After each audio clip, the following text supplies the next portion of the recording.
দিগন্তবেলার প্রেমান্দোলন লেখিকা আফরোজা আশা পর্ব ৩৫। লাইভে কমেন্ট করে তখনই চোখ লেগে গিয়েছিল রায়হানের। ঘুমিয়ে পড়েছিল। ভোরের দিকে হুট করে ঘুম ভেঙেছে। উঠে এলোমেলো শরীরে ছুটছে দিগন্তের বাড়িতে। ঘুমের কারণে ভুলে বসেছিল দিগন্তের কথা। আরেকবার ফোনে ট্রাই করলো, ফলাফল একই। তাই আর দেরি করলো না, ফোন পকেটে গুজে ছুটল। বিশাল ছাদের শেষাংশ জুড়ে সিগারেটের ছোট ছোট অসংখ্য ঠুঁটো ছড়িয়ে রয়েছে। মাঝ বরাবর একের পর এক পুশ আপ দিচ্ছে দিগন্ত। কপাল গলা বেয়ে ঘাম ছুটছে, তবু থামার নাম নেই। অলস পায়ে এক এক করে সব সিঁড়ি বেয়ে ছাদের দ্বার প্রান্তে এসে থামল বেলা। সারা রাত ঘুম চোখে ধরা দেয়নি, তাই ভোর সকালে আর শুয়ে থাকতে পারল না। মিতালির সাথে রান্নাঘরে কিছুক্ষণ ঘুরঘুর করে ছাদের দিকে এলো, কিন্তু এসে আরেক বিপদে পড়ল। সামনের দৃশ্য দেখে মাথা ঘুরে উঠল। হাত দিয়ে দেওয়াল ধরে মাথা দুদিকে ঝাঁকালো কয়েকবার। অতঃপর আবার সামনের দিকে তাকালো। চোখে কালচে মণিজোড়া ঘুরিয়ে ঘুরিয়ে দিগন্তের আপাতমস্তক অবলোকন করল। উপরিভাগে অর্ধ আবৃত বিশাল ঢিলেঢালা গেঞ্জিতে দিগন্তের প্রশস্ত বক্ষ ঠাওর করতে পারল।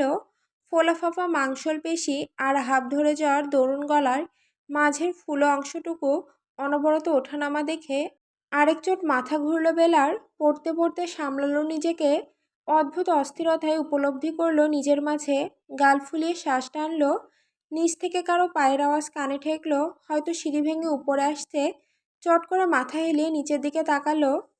মাইশা ব্রাশ হাতে উপরের দিকে আসতে মাইশাকে দেখে ঘাড় ঈষৎ বাঁকিয়ে আবার অদূরের শেষ প্রান্তে কসরত করা দিগন্তকে দেখল। তৎক্ষণাৎ ঠোঁট বাঁকিয়ে বলল, নো। পরক্ষণেই দুর্বল শরীরটা ঝটকা মেরে টান টান করল বেলা। পা চালিয়ে দ্রুত কদমে সিঁড়ি বেয়ে সোজা মাইশার কাছাকাছি এসে ব্রেক কষল। বেলাকে ভেবে ছুটে আসতে দেখে হকচাকালো মাইশা। এভাবে ছুটছ কেন? পড়ে ব্যথা পাবা তো।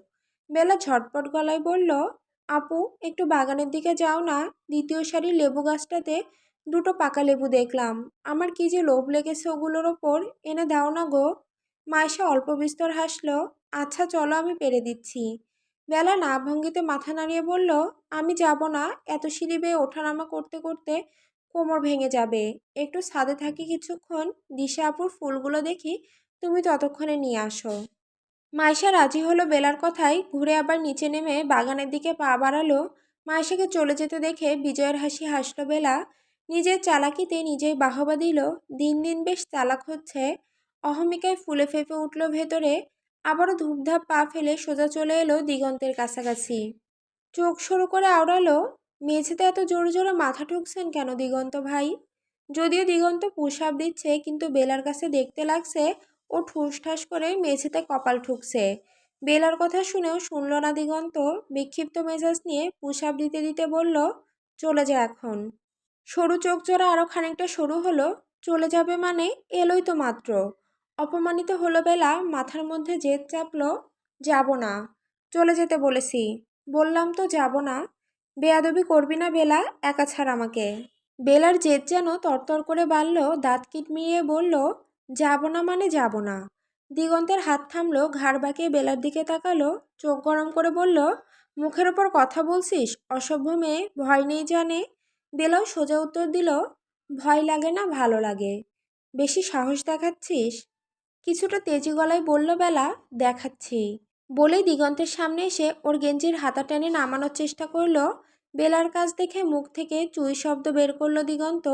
ইদানিং একদম পায় না ওকে। যা বলছে সব সময় তার উল্টোটা করছে।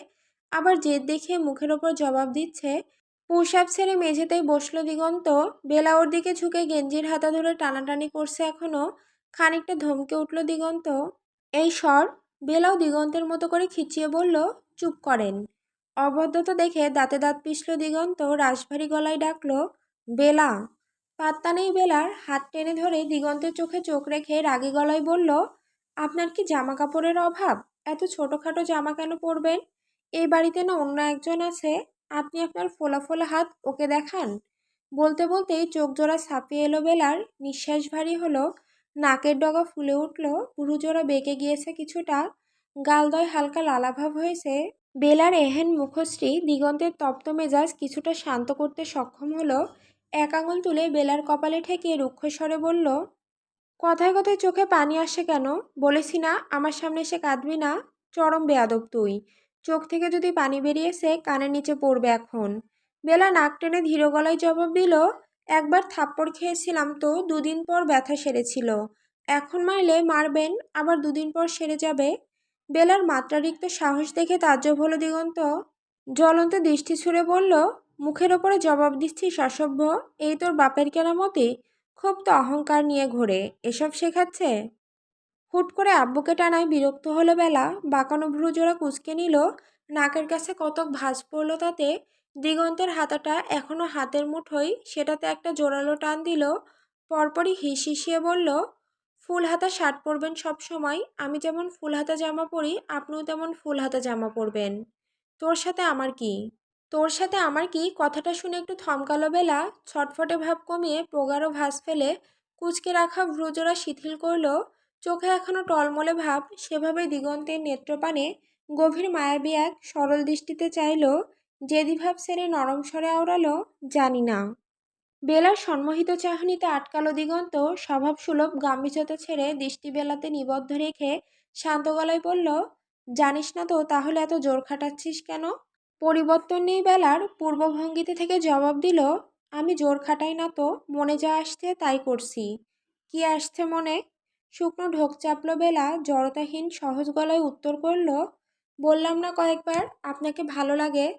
আপনি সামনে এলে আপনাকে ছেড়ে বাকি সব কিছু ঝাপসা দেখি। আপনার দিকে খুব ভালোভাবে তাকালে আমার মাথা ঝিম ধরে, দুনিয়া গোল গোল ঘোরে। আপনার আশেপাশে থাকতে ভালো লাগে, গালিগুলোও ভালো লাগে।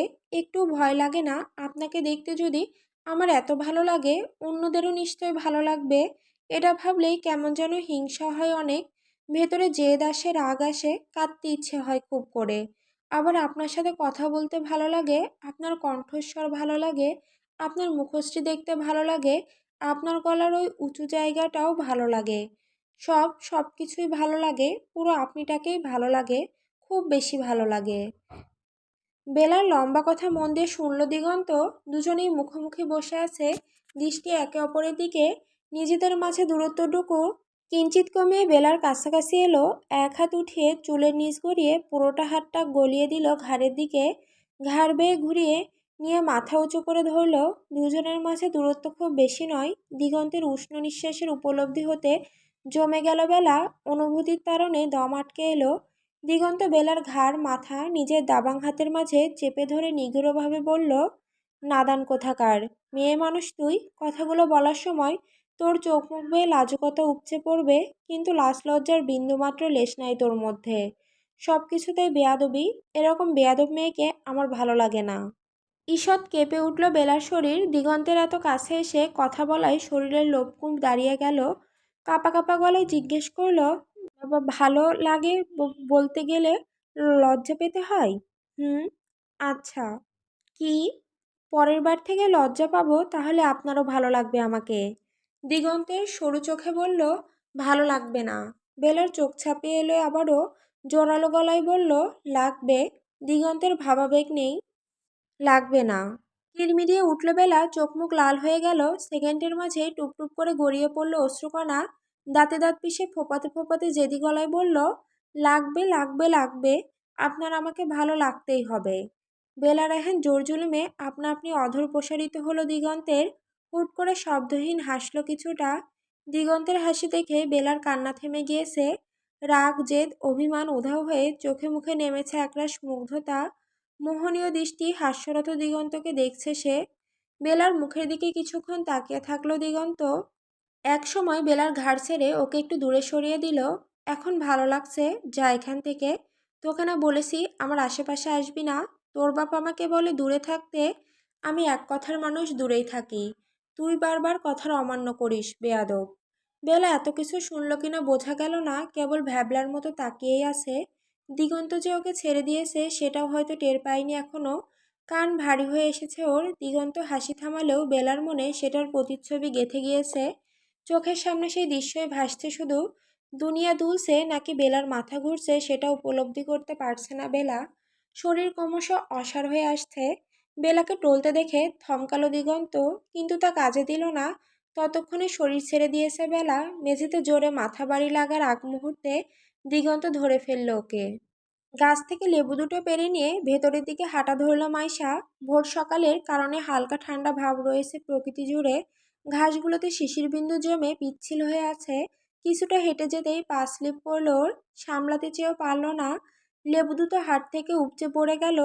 চিত হয়ে ঘন ঘাসের ওপর পড়ল মাইশা নিজেও।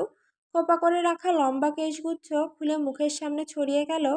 ব্যথায় কাতরে উঠল মাইশা। সামনে থেকে দুটো আওয়াজ একসাথে পাওয়া গেল। আহ!